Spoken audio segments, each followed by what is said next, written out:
Hello, I'm doing my presentation on the Taliban and the human rights violations it commits against women and girls in Afghanistan. This presentation will show that through the Taliban's twisted interpretation of Islam, it enforces a gender apartheid against women. We will look at how religion is used to justify this apartheid and how these actions are in violation of international human rights decrees and in direct opposition to the articles laid out in several human rights documents, including the Universal Declaration of Human Rights and the Convention on the Elimination of All Forms of Discrimination Against Women.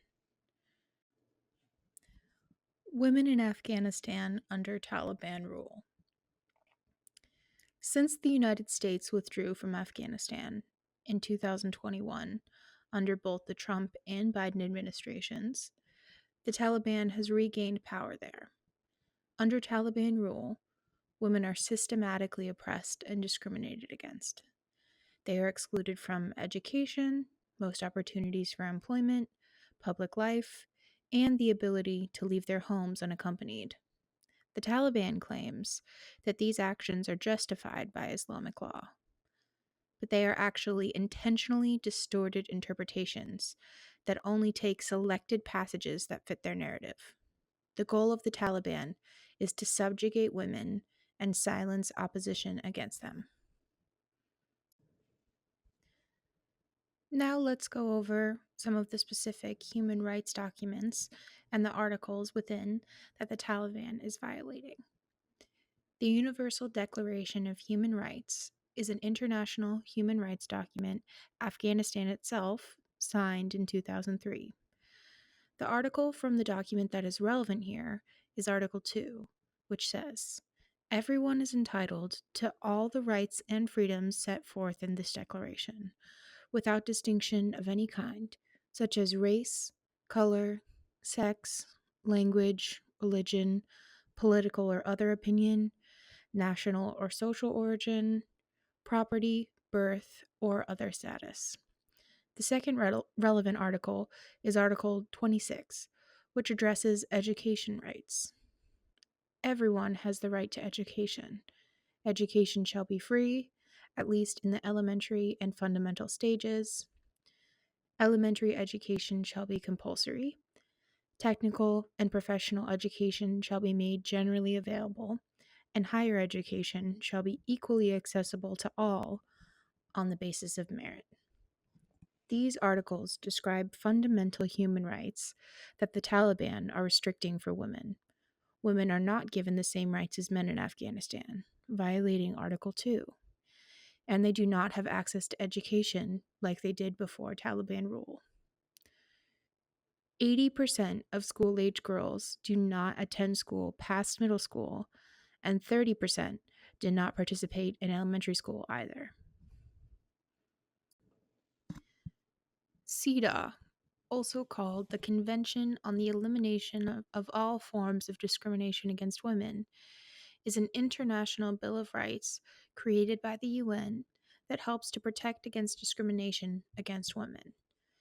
We're going to focus specifically on Article 15, which is that women have equal rights before the law, can enter into their own contracts, own property, and will be treated equally in legal matters. It also states that freedom of movement is a right, which has been severely limited under Taliban rule. Lack of freedom of movement for women in Afghanistan infringes on many of their other rights. If someone has no male relatives to escort them, they are forced to stay in their home, and if they go out anyway, they could face violence or detainment, meaning that something as simple as getting food could be a life-threatening endeavor for these women. This limitation of free movement for women in Afghanistan is not only a human rights violation in and of itself, but also infringes on other human rights.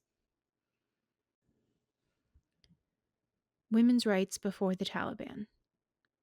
Before the Taliban took power in the 90s, women in Afghanistan were treated very differently than they are now. Women were allowed to pursue higher education, have jobs, vote, and participate in political discourse.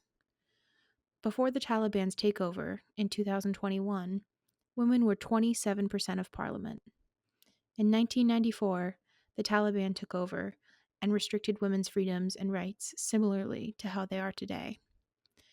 After the United States invaded Afghanistan in 2001, the new government expanded women's rights again.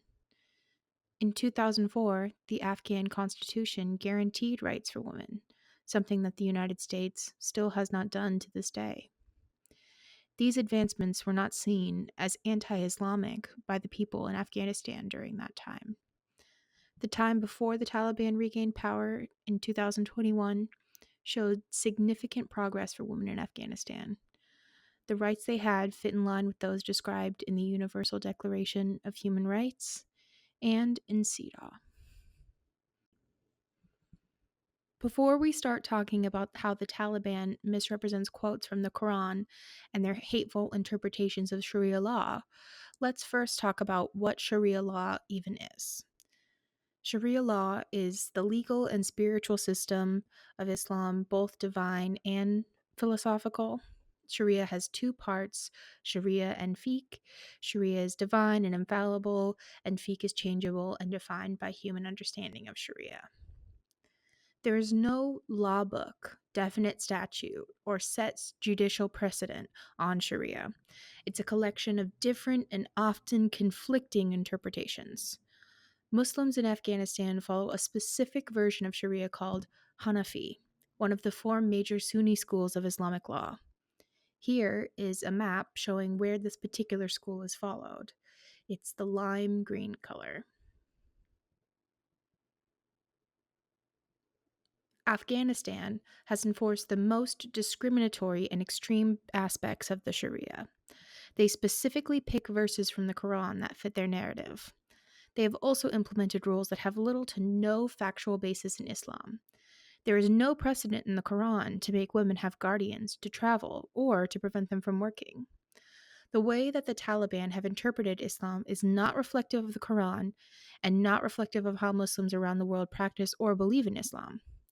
They focus on parts of the Quran that benefit their own interests and ignore verses that contradict their narrative, like, "O you who have believed, it is not lawful for you to inherit women by compulsion, and do not make difficulties for them in order to take back part of what you gave them, unless they commit a clear immorality.